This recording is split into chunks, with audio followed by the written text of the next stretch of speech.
Hello friends, तो आज हम बात करेंगे आयुष काउंसलिंग के एडमिशन की प्रोसेस के ऊपर। ठीक है।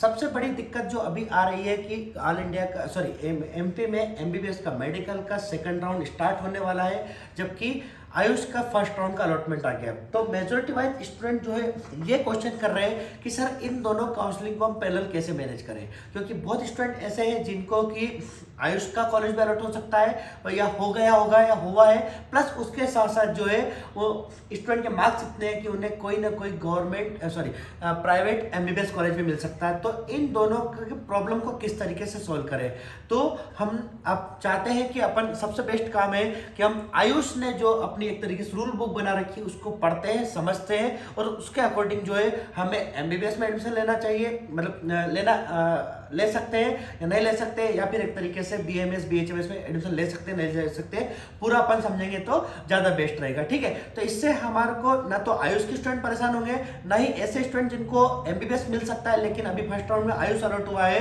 बीएमएस बीएचएमएस कोई सा कॉलेज अलर्ट हुआ है, तो अब वो क्या करें। ठीक है। तो हर तरीके की प्रॉब्लम सॉल्व हो जाएगी, आप परेशान मत होइए। ठीक है। हमारा चैनल फॉलो करते रहिए जिससे कि आपको सारी इन्फॉर्मेशन प्रॉपर मिलती रहेगी। थोड़ा चैनल सब्सक्राइब करेंगे तो ज़्यादा अच्छा रहेगा। स्टेट कोटे की अपन बात कर रहे हैं, NEET UG counselling 85%, BMS BHMS BUMS की काउंसलिंग प्रोसेस जो है उसके ऊपर बात करेंगे, किस तरीके से हमें फर्स्ट राउंड सेकंड राउंड में एडमिशन लेना है, उसके साथ साथ जो है क्या सीट लिविंग बॉन्ड हो सकता है, या फिर एक तरीके से हमें यदि एडमिशन कैंसिल करवाना है तो वो किस तरीके से कर सकते हैं। तो फर्स्ट राउंड की बात करें तो सबसे पहले तो हमें क्या करना पड़ेगा, काउंसलिंग में वही स्टूडेंट पार्टिसिपेट कर सकते हैं जिन्हें रजिस्ट्रेशन करवाया प्लस इसके साथ साथ डॉक्यूमेंट का वेरिफिकेशन करवाया। ठीक है। इसके बाद जो है जितने भी एलिजिबल कैंडिडेट होते हैं उन सबको चॉइस फिलिंग चॉइस लॉकिंग करना है, जो कि एज यूजुअल सिंपल है। ठीक है।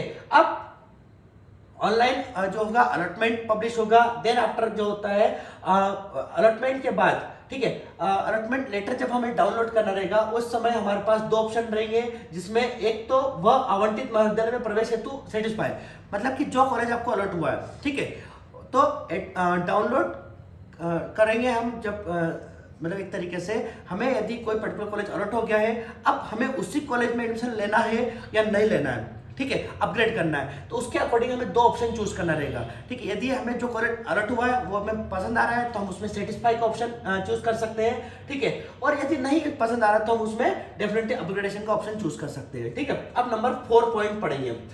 ऐसे स्टूडेंट जिन्होंने सेटिस्फाई का ऑप्शन चूज किया है, अब उन्हें डेफिनेटली उस कॉलेज में जाकर के एडमिशन लेना है। अभी करंट के लिए तो हमें एडमिशन लेना है। ठीक है। अभी करंट के लिए सीट छोड़ सकते नहीं छोड़ सकते वो अपन आगे डिस्कस करेंगे, छोड़ सकते हैं, ऐसा टेंशन वाली बात नहीं है। ठीक है। तो ऐसे स्टूडेंट जिनने सेटिस्फाई का ऑप्शन चूज करा है उनको अपने सारे डॉक्यूमेंट्स को ले जा करके कहाँ पर जो अलॉटेड कॉलेज है वहां पर आपको क्या करना पड़ेगा, एडमिशन लेना पड़ेगा। ठीक है। और ऐसे स्टूडेंट जिन्होंने प्रवेश प्राप्त कर लिया है वे आगे आगामी चरण की काउंसलिंग के लिए पात्र नहीं रहेंगे। मतलब एक सिंपल सी बात है कि यदि आपने सेटिस्फाई का ऑप्शन चूज कर लिया है तो आप डेफिनेटली आपको जो है अपग्रेड नहीं कर सकते, जो कॉलेज आपको अलॉट हुआ है उसी कॉलेज में आपको रहना पड़ेगा। ठीक है।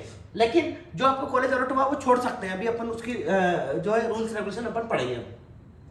5th नंबर पॉइंट पढ़ते हैं, ऐसे स्टूडेंट जिन्होंने आवंटन आदेश परिणाम में कोई भी विकल्प चूज नहीं किया, मतलब कि एक तरीके से उन्होंने ना तो सेटिस्फाई ऑप्शन चूज किया है और ना ही उन्होंने एक तरीके से अपग्रेडेशन का ऑप्शन चूज करा, मतलब एक तरीके से वो म्यूट रहे मतलब उन्होंने कोई अपना ओपिनियन नहीं दिया। तो ऐसे अभ्यर्थियों की आवंटित सीट, जो अलॉटेड सीट जो है वो कैंसिल हो जाएगी और आगामी चरण हेतु शामिल कर ली जाएगी, मतलब वो सीट जो कि वो नेक्स्ट राउंड में इंक्लूड हो जाएगी, प्लस आगामी चरण में हो तो पुनः पात्र होंगे। ठीक है। और जो स्टूडेंट है जिनको पर्टिकुलर कॉलेज अलॉट हो गया था लेकिन उन्होंने किसी भी तरीके का कोई डिसीजन नहीं लिया, ना सेटिस्फाई का ना अपग्रेडेशन का, वह भी स्टूडेंट जो होंगे फर्दर राउंड के लिए एलिजिबल रहेंगे। ठीक है। तो 5th पॉइंट आपको वापस से क्लियर कर देते हैं कि ऐसे स्टूडेंट जिन्होंने किसी भी टाइप के ऑप्शन को चूज नहीं किया था, अब वो जो और कोई ना कोई सीट उनको अलॉट हो गई थी, डेफिनेटली वो सीट कैंसिल हो जाएगी एंड देन आफ्टर क्या होगा, नेक्स्ट राउंड में वो सीट भी इंक्लूड होगी, प्लस जो स्टूडेंट है वह भी सेकंड राउंड के लिए फर्दर राउंड के लिए क्या रहेगा, एलिजिबल रहेगा। तो ये आपको समझ में आ गया होगा, जितने भी 5 पॉइंट है समझ में आ गए होंगे। अब हम नेक्स्ट पॉइंट की बात करते हैं, सेकंड राउंड की बात करते हैं। ठीक है। सेकंड राउंड की काउंसलिंग में ऐसे स्टूडेंट जिन्होंने फर्स्ट राउंड की कोई सीट आवंटित नहीं हुई थी उन्हें सेकंड राउंड में अपग्रेडेशन विकल्प दिया जाएगा या पात्र होंगे। ठीक है। तो सेकंड राउंड की काउंसलिंग में ऐसे स्टूडेंट जिन्हें प्रथम चरण की काउंसलिंग में कोई भी सीट आवंटित नहीं हुई है एवं जिन्होंने द्वितीय चरण हेतु अपग्रेडेशन का विकल्प दिया है वो पात्र होंगे। ठीक है। तो सेकंड राउंड में वही स्टूडेंट पार्टिसिपेट कर सकते हैं जिन्होंने अपग्रेडेशन का ऑप्शन चूज किया था। एक तो वो स्टूडेंट जिन्होंने अपग्रेडेशन का ऑप्शन चूज किया था, ठीक है।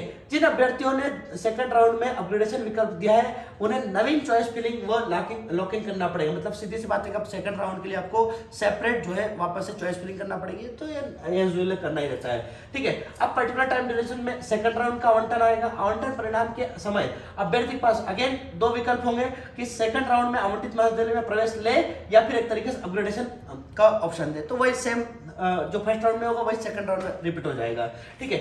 ऐसे स्टूडेंट जिन्होंने कॉलेज आवंटित कॉलेज महाविद्यालय में प्रवेश ले लिया है, ऐसे अभ्यर्थी आगामी चरणों के लिए पात्र नहीं होंगे। मतलब आप एडमिशन लेते जाइए और काउंसलिंग से हटते जाइए, ये सिंपल रूल है, बहुत अच्छा है।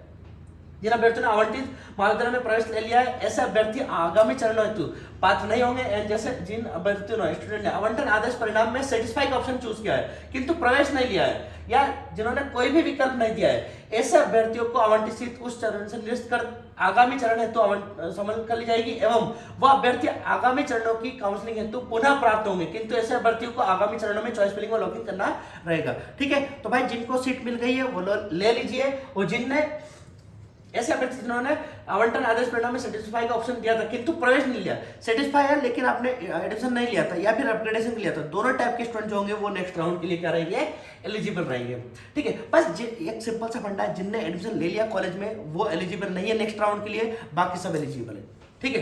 ये हो जाए। अब फिफ्थ पॉइंट, जिन स्टूडेंट ने ऑनलाइन आवंटन के आदेश में सेटिस्फाई का ऑप्शन दिया है ऐसे अभ्यर्थी को प्रवेश हेतु वही आपको रिस्पेक्टिव कॉलेज में आपको जाकर के वहां पर एडमिशन लेना पड़ेगा, सारी अमाउंट वगैरह पे करना पड़ेगा।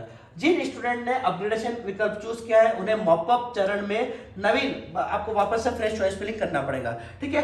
तो जिनने एडमिशन लिया है वो काउंसलिंग से बाहर होते जाएंगे, जिनने एडमिशन नहीं लिया है या फिर एक तरीके से अपग्रेडेशन के ऑप्शन को चूज किया है वो फर्दर राउंड में एक तरीके से ऑटोमेटिकली इंक्लूड होते जाएंगे, ठीक है। अब mop up round, first round and second round में एडमिट स्टूडेंट के अलावा से सभी रजिस्टर्ड अभ्यर्थी मॉपअप चरण हेतु पात्र होंगे एवं सभी पात्र एवं मॉपअप चरण हेतु अपग्रेडेशन को विकल्प देना समस्त अभ्यर्थियों को नवीन चॉइस फिलिंग करना अनिवार्य है। मतलब सिंपल सा फंडा आपको समझ में आ गया होगा, जिनने एडमिशन ले लिया वो काउंसलिंग से आपसे अलग हो गए, अब आप जो कॉलेज अलर्ट हुआ उसी में जाना है, और जिनने कॉलेज में एडमिशन नहीं लिया है या अपग्रेडेशन का ऑप्शन चूज किया है वो मॉपअप के लिए एलिजिबल रहेंगे सभी, ठीक है। सेकंड पॉइंट अपन पढ़ते हैं, निर्धारित समय सारणी में वही आवंटन होगा, अलॉटमेंट आएगा।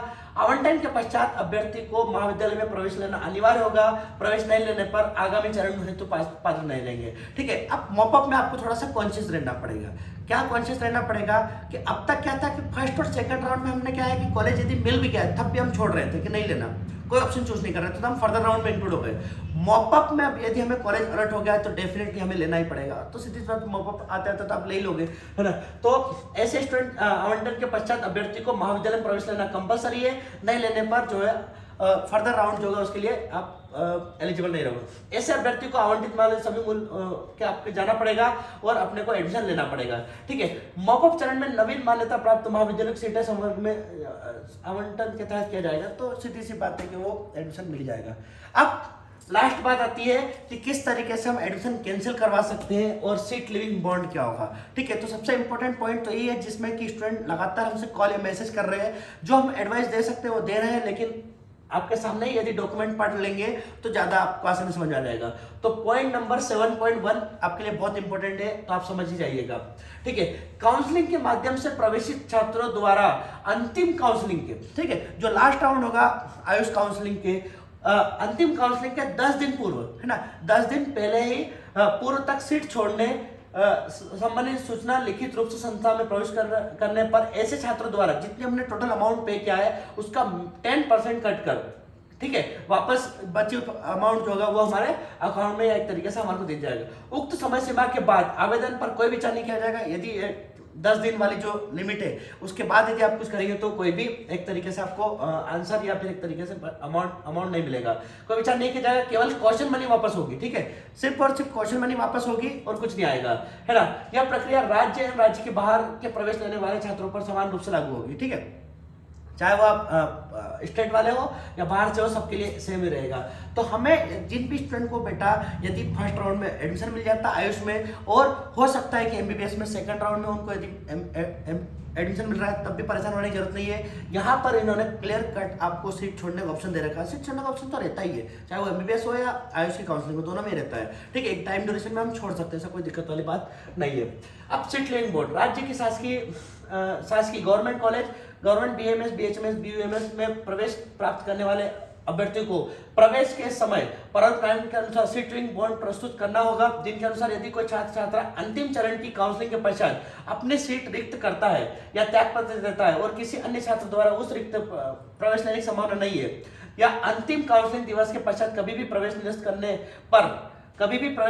पर उस स्थिति में छात्र छात्रा को जो है 2 लाख रुपए संबंधित शासकीय कॉलेज में अर्थदंड के रूप में जमा करना पड़ेगा कि निरसन कार्रवाई की जाएगी। अभ्यर्थी द्वारा प्रस्तुत किए गए किसी भी प्रकार का दावा मान्य नहीं होगा, तथापि नियमानुसार एक स्वशासी महाविद्यालय से दूसरे स्वशासी महाविद्यालय में स्थानांतरण पर की इसमें बॉन्ड स्थानांतरित करने में पुनः निष्पादित किया जाएगा तथा पूर्व संस्था में दंड प्रावधान नहीं होगा। ठीक है, तो आपको समझ में आ गए होंगे सारे रूल, ये तो ठीक है। आपको मेन मतलब जो है वो 7.1 से है, यहाँ तो सीधी सी बात है कि ये इसकी तो आपको जरूरत नहीं पड़ेगी नहीं। हाँ, नेक्स्ट ईयर यदि आपको लेना है, इसको कॉलेज को छोड़ना है तो डेफिनेटली आपको 2 लाख रुपए देंगे। तो उम्मीद है कि आपको सारी बात समझ में आई होगी। इसके अलावा आपको समझ में नहीं आया हो तो आप हमें कमेंट कर सकते हैं या फिर एक तरीके से मैसेज कर सकते हैं। Okay, thank you so much.